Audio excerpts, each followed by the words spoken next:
Was it what you expected this time around, having known what you had done before? Yeah, I've gone overseas before, helped me for this, because this was much longer than any other one. So I kind of knew what to expect, but I also got some surprises though. What's some of the things that surprised you this time around? Like just how hard the guys race in Belgium, especially. It was, and just like not having to do anything with the team. Like they really take care of you when you have races and stuff. Right. So like normally I'd be having to check my bike and everything, but they do it. Right. So you're a full-time pro. Pretty much. Just not getting paid. But you went to the camp in California first. 5 weeks, 4 weeks? Yeah, 5 weeks. And then you went over to Belgium. Conditions totally different? Yeah. In California it was hot, like Bermuda summers, right. but not humid. Right. And it was really hilly, a lot of mountains and stuff. Right. And going over to Belgium, it's pretty much flat. Yeah. They have short, steep hills, but it's mainly flat, pretty cold and windy. Right. It's always windy.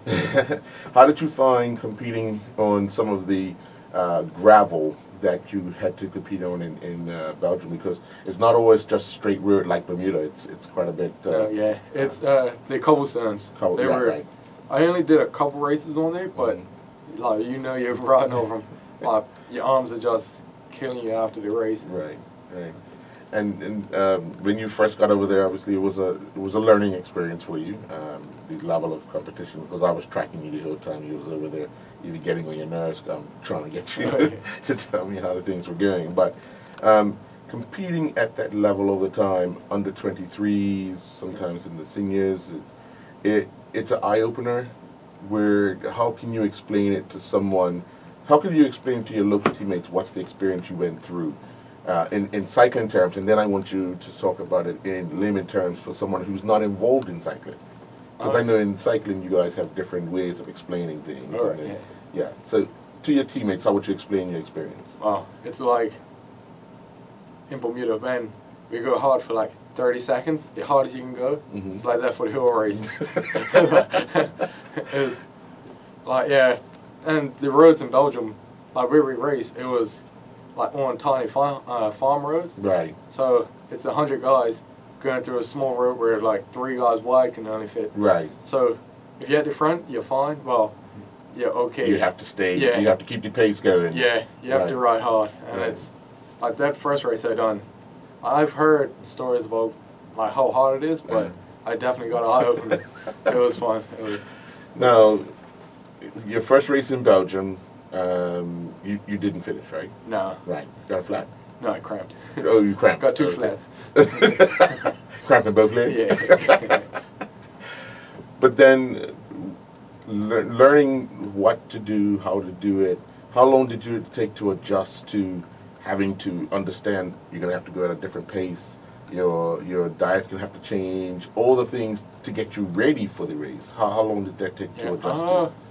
By the end of my race, on the first race, I knew what I had to do to get there, and every race I was just improving, trying to make it a bit longer. Right. By the 4th race, I finished. Right. So that was pretty good, and that was a hard day. Right. Not a lot of guys finished, so it was good. Well, yeah, because, I mean, looking at the results throughout the time that you were there was a lot of did not finishes. I mean, one of the races where you finished in the top 10. Yeah. Like 60-something guys didn't finish. Yeah. But what was it? 67 did. I'm Yeah. saying, well, where did you guys race? Because when you start talking about 120, 130 guys on a race course going at top speed, do you get nervous at times? I did at first, but after a while, you get used to it. Right. Like in Belgium, it's like you have the whole road. You have, like, if it's a sidewalk, you have the sidewalk also. But I've been in a couple races where, like, guys would jump up on the sidewalk to, like, not have to go through a roundabout. Right. But if you go through the roundabout, you lose, like, 50 spots. So you got to ride on the sidewalk for a while and jump back off. So it's pretty interesting. Yeah. Now, when you're in those tight spots, obviously here you're kind of in the front half of the pack. When you're in that chasing pack and you're getting, obviously you got spotters and you got guys hollering out times and all that, and there were times that you were used to pull back brakes and so forth. Yeah. How do you mentally say I need to change gears, because it's totally different from competing in Bermuda? Yeah, it's like if a brake goes off the front, like you need to go as soon as you could, because if you wait too long, it's not coming back. Right. And a couple times, like in one of the races, we had there was a brake off the front, and there were a lot of strong guys still in the group, and there was a major crosswind section. Right. So they have, it's called echelon, where it's one guy on the right, and then everybody's like lined up diagonally behind him. Right. And I was the last guy, and I had to rotate with them. And these guys are going so hard, and it's actually easier if you rotate with them instead of just trying to hang back. Right. Right. So it's, yeah, that was hard, and it's like just going through pain that you never felt before. What's some of the top speeds you've done, and for how long? Only that race, like on the flats, because once in the crosswind section we're doing like 32, 33 miles an hour. Right. And then you turn into the tailwind and it's like even faster, like 40, 38, and it's just like hanging on. Right. And after a while, you don't really get used to it, but it feels a bit more comfortable. Right. A bit better. If somebody told you was going to be doing 110 kilometers, Yeah. and then come back a few days later and do the same thing and probably even further, Yeah. would you say they lost their mind? A couple years ago, yeah. Yeah. But I've been training a lot, and I know I could do the distance, Right. but it's just the speed they do that. I improved there. Right. Now, the recovery time, what's some of the things you had to do once you finished the race? Because in 2 days you were doing another race Yeah. of that distance and that speed. So what were some of the things you had to do to allow your body to recover? Yeah, before the races, because we always had to drive to them. Mhm. So before the races, I have like a recovery drink that I take. So I'd mix that up and then have that in my race bag. So after we finish, I do a cool down, and it's better to spin your legs out right after, and then even though you're tired, Right. and you ride back and then take that, and then after I had compression Right. tights, so put those on. I don't know if they really work, but try them anyway. Right. And just drive back home and then eat a good meal and go to sleep.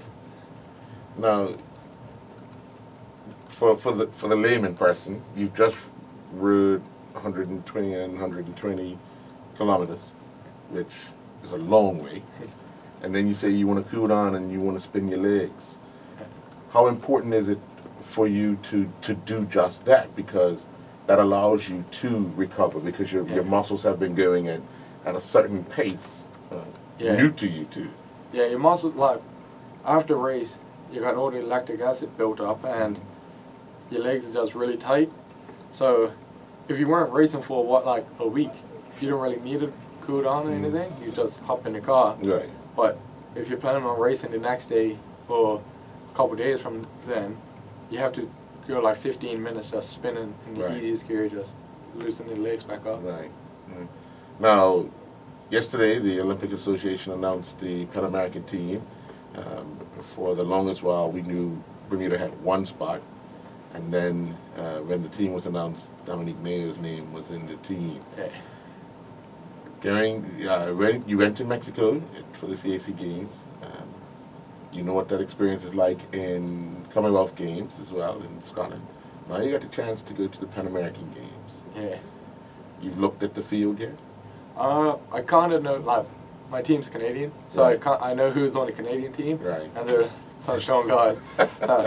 And I heard who's on the American team, so I know that, but like Colombia and Venezuela, all those guys are going to have a strong team. Right. Like, Colombia is probably the team to beat. So. And they were in Mexico, weren't they? Yeah. Yeah. So we got a chance to see what they were like. Yeah. You think you're better prepared this time around for something of this nature as opposed to what happened in Mexico? Yeah. I'm much fitter now, and I know what to expect, and I think I can handle the speed a bit better. Right. I'm still pretty far away from being at the front of the race, Mhm. like at the end, Right. but hopefully it goes a long way in my development. What frame of mind did you put yourself in when you were in Scotland during the Commonwealth Games that allowed you to be one, if not the top Caribbean cyclist to finish the race? And do you think you can get back to that level come Pan American Games time? Yeah, my whole goal was like, I know you got the top pros there, like, I want to show these guys that I can hang there at least a while, you know? Right. And just bury myself to hang there with them as long as I could. Right. And it worked out that I was the last one standing with them. Because you sat in that seat for a very long time after your finish, especially time trial. Time trial, yeah. You sat there for a long time, which it's amazing to sit there and you constantly look up at the clock and you're saying, okay, at some point in time, you know somebody's going to beat you, but the longer you stay there, the better you feel. Yeah. Yeah. The longer you stay there, the more people you beat. So right. It's a bit fun, and it was fun to see like when the top guys went to see like their times. Right. And I was like, that's good. Now, you've been in Canada. Have you seen what's potentially the course for the race? No, but one of the guys that was racing with us, he told me it's pretty flat. Right. Because Toronto's not really hilly. Right. So I'm kind of glad for that. Now, you have pretty much about a month to prepare for the race. And you're just coming off of high intense training. What do you have to do to stay at that level and ensure that you're at the peak come race day? Well, I'm going to Island Games next week, so that will be a good race. Like those races there, like some good guys there. So it'll be good to keep the speed up and stuff. And then, like my coach is going to have me doing different intervals and like really personalized training. Right. And then I may be going out to Vancouver to do the BC Super Week. Oh, okay. So that's right before the Pan American race. The road race. Right. Yeah. Right. So I may fly back then and race. Hopefully I can do that. Well, that'll be good. Yeah. At least you'll come in with your legs already wound up and the lungs able to expand and do what you got to do. Yeah. Looking at the field for the Pan American, for the Island Games, some of the guys you raced against in Scotland will be there. Yeah. You remember a lot of those guys. Yeah. What do you know about Jersey, and what do you anticipate over there? It's pretty hilly. The hills. It's pretty much like Bermuda, but the hills are twice as long. Right. That's what I've heard from guys from Jersey and they've been there. So it's. I'm looking forward to it. Got some like top guys there. I think the guy from Guernsey, Tobin Horton. Right. He won when it was in Bermuda. Yeah. He was really good. Right. Strong rider. Yeah. Yeah. Yeah. Because he broke away, and you guys closed it down, but then he broke away again. And that was it. It was over. There's no stopping there. But hopefully this year I have an answer for him. Okay. And you have a few teammates that would need to work a little harder. But obviously, you're coming in a better frame of mind, better shape, and coming off of a good stint. Are you all recovered from your little illness that you had late in the tour? Not really. Like I was pretty much recovered on Sunday, but then when I flew back, it kind of had a little relapse. Right. But today I felt better. Right. But hopefully it's cleared up by tomorrow and be good to go. Okay. And when do you guys head out for? Next Thursday. Next Thursday. So you'll be doing a few rides here, or it's pretty much okay. And the national championships road races this Sunday. Right. I'm really looking forward to that. Yeah. Okay. Well, we're looking forward to it as well because we want to be able to see what Dominique Mayho has learned. Because you do pick up small things from riding at those distances and those speeds. Is it one of those things where you decide what you're going to do the morning you wake up, or is it going to be a team thing for you for the day? It's going to be a team thing. Hopefully the Medicine Digital guys are going to help me out. Right. We'd have a plan. And I've been thinking of some stuff, but we'd see you on the day. Right. Well, tomorrow we're training together, so I'll talk to them then. Now, you missed the Sinclair Packard Memorial Race. You're going silent on me. That one, that race there for you hasn't been a good one for many years, has it? Yeah, well, up until last year it was. I won twice in a row. Right. And then last year I crashed. Right. And this year I wanted to do it, but other things come up. Yeah. But obviously Shannon won that. He's a strong time trialist. Yeah. He's been doing some good stuff here. You got Anthony Bartley, who's making his way. McCombs is making his way. So you have a bit of competition. Yeah. And obviously, there's going to be some teams out there that's going to want to say, hey, look, you might have been out there training, but we're still the big guys on whether it's in Bermuda. Looking at the way cycling has developed in Bermuda over the years, and you coming from starting out in the junior ranks from Barkley right through, can you see more youngsters being involved in the sport in the very near future? Hopefully. It's been a bit of a dry spell at Barkley, but hopefully some guys come out and want to pick this sport up. It's getting there. I think it's more in the public eye now, so hopefully more kids are interested. Okay. All right. Now, good. Let's go back to when you first left and you were heading over to California for the training camp. Yeah. You've been to other training camps. You went to a training camp in Europe before, right? Yeah, I went to France in 2012. Right. Now, knowing what you had to do, did you think you prepared enough for that training camp before you left? Yeah, as much as I could. Right. The training was good, and then the only thing that got me was the mountains, the hills, because you can't really train for that here. Right. So that first week, I was just adapting to the climate. And the funniest thing was, we went on the first ride, and we were just riding and just going over small hills to everybody else. But to me, it was like, oh man, we're climbing already. And they were all laughing at me at first. Right. By like midway through the second week, I was putting the hurt on people. So oh, okay. It was good. Got my revenge. And going over to Belgium, I mean, watching the chain link, the group that you were with over there. Yeah, Chain Stay. Chain Stay. They were talking about how much improved you were over the races as you were getting stronger and stronger. What's some of the things that you guys were doing at the house, the village, when you were getting back in your downtime to stay focused and just be ready for your next race? Yeah, every race, like, he had at least 2 cameras on people's bikes. So we had a race with him, and then after we had watched the footage, and he'd like show us where we made mistakes or where we did well and what you could have done in that situation. So every bit of like after the race, you kind of think like, oh right, yeah, I should have done that. Right. And then the next time something like it happens, you kind of know what to do. Right. So it just goes with the experience, and as you go along, you just learn a bit more, And where were the other guys from that was with you? There were 2 Australian guys, and then 3 English guys there, and then 3 American guys. Okay. And these guys are they mainly under 23s, or are they riding? Everybody was. Oh, okay.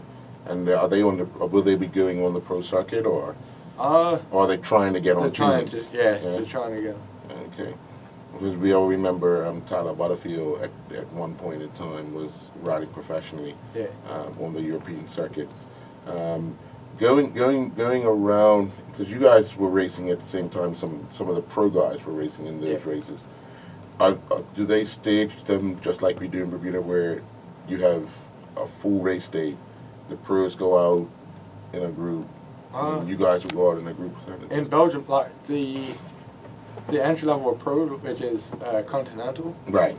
In Belgium, they're not considered pro because not all of them get paid. Right. They're considered elite amateur. Oh, so okay. we race with them all the time. Oh, okay. So it's like if they were to go to France and race, they could only race in pro races. Oh, okay. Right. But Belgium, because it's so many guys and so many teams, right. they just say amateur. Right. Unless you're like the best in the world, because that's their standards. Right.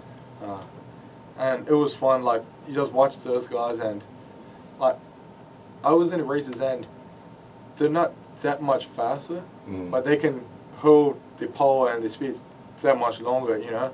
So What do you think? How do you think that they how do you think they get to that level? well, the Belgian guys, from the time they're like 12, they're racing and like it's a culture, so everybody grows up racing together. Right. And then once they're like 18, they're really strong. Mhm. Then they come up to the elite level, and it's just there you can join the summer, like you can race every day if you wanted to. Oh. So they race a lot at that intensity. Right. They get strong. Do you think we should be racing more races here throughout the course of the year? Not really, because you wouldn't.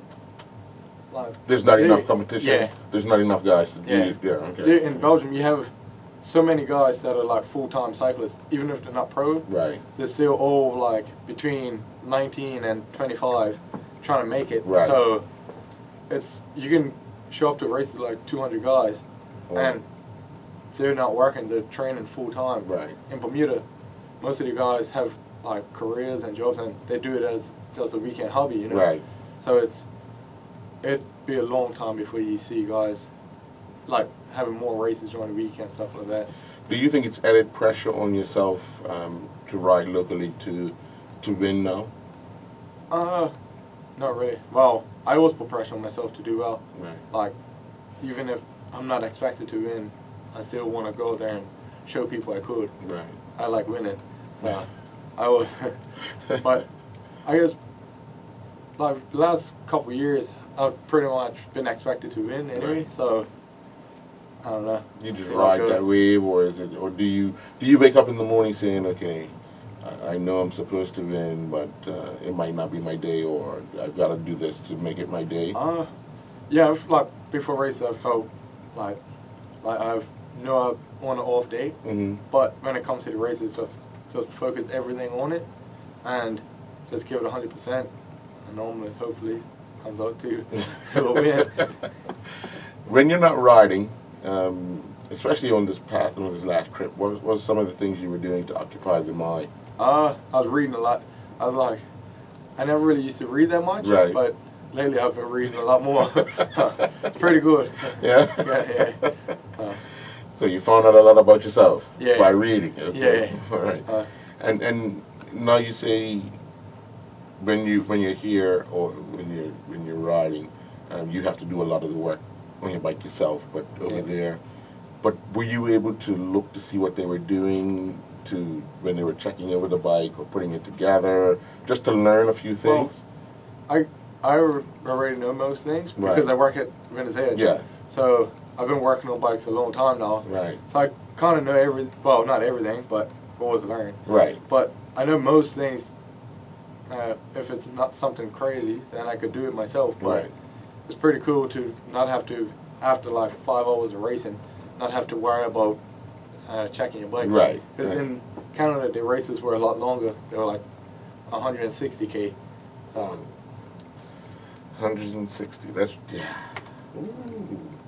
But and how do you prepare for that? How do you mentally prepare, knowing that in Bermuda, okay, we're gonna ride. The longest you ride is what, 2 hours maybe? yeah, 2:15. Right. Tack on another 3. Yeah, and a lot faster too.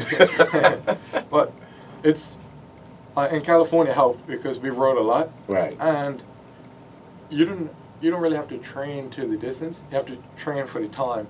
So because I wouldn't go out there and ride that fast by myself for 5 hours. Right. So like for 100 miles or something. So you just do intervals and ride, and during the off season and pre-season you ride 5-hour rides, and you run like 25 hours a week, 30 Right. hours a week. Right. So during the racing season, you can race for 5 hours, which if the race is really fast, it's like 115 miles. Right. Or like 4 hours, you know, if it's 100 miles.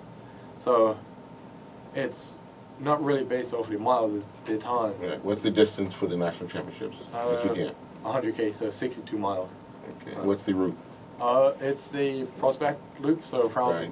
the police headquarters down to Flats and back. Pretty much Okay. like the international 10K loop. Oh, okay. Okay. Black Rock Pass and come in. No, not black. Come over the hill. Yeah, come over. Okay. All right.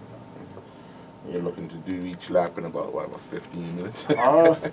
Yeah. No, I'm not putting no pressure on you or your teammates because they'll be saying, what are you doing to us, trying to kill us? Yeah. We'll see how the race plays out. Right, right. Now, you say over in Belgium, weather was a factor. Oh, yeah. Riding at that speeds, sometimes the roads are not the slick, the wet. Yeah. That gets a little nervous at times. Oh yeah, I actually crashed in one race on the same corner twice. It was my fault both times, trying to pedal too early. Right. But you pedal clipping the road. No, well, my back tire was sliding off Oh, because it was okay. raining. Right. And I noticed in Belgium they go into the corner really slow and then come out really fast. Push part. Yeah. So I was trying to pedal a bit earlier so I didn't have to sprint to Right. get back up to speed. Right. So I'm already getting back up. Uh-huh. But it kind of pedaled too early a couple times. Took a few people with you. Yeah, the first time I did. The second time it was only me because there was less people in the group. Right. Right. Right. But you finished that race? No, because I broke my shifter the second time. Oh. The first time I was at the front, so I crashed and got back on. Right. And then the next time I was near the front, I crashed, got back on, but my brake was shifted, so it was rubbing, and then I tried to change my gear, and my shifter was broken. Oh, okay. So, all right. Well, good luck this coming Sunday. thank